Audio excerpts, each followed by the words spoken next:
Имало едно време, еднаш, нема ви кажа кога баш. Некаде у анатомијата на географијата живела баба в краја на биографијата.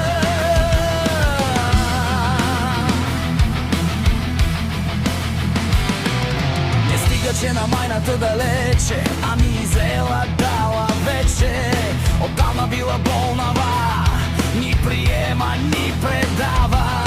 Щерка и не пасла плява, почнала се съмва, че земе ја фрли топа, нема која ја закопа.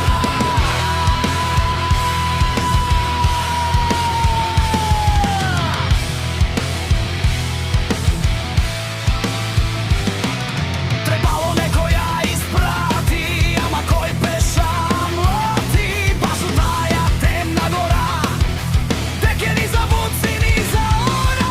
И на кој да каже, на кој најлесно се лаже, најмалката колко тапа, на главата с црвена капа.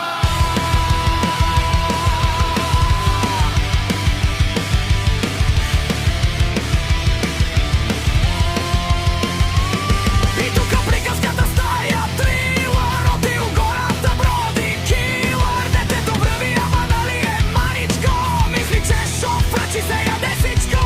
Спираше шарки до един кюртук, а не види, че зад него вук. Следи я, замикне я изпуска, па нали това ще му е закуска. Решил право бабата да апне, па тогава във внучката да напне. Легнал, след като апнал.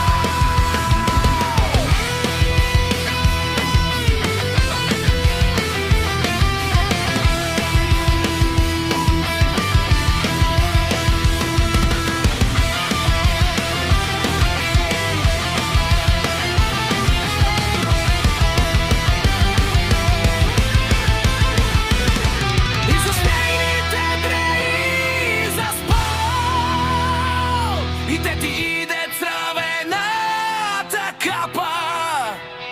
Стои спящата си баба зяба, ама вместо сценария да спасва, друго взела там да казва. С тия дрей колко и да си скрит, се види, че си станал травестит. Какво да питам за твоите очи, като женският грим ти личи?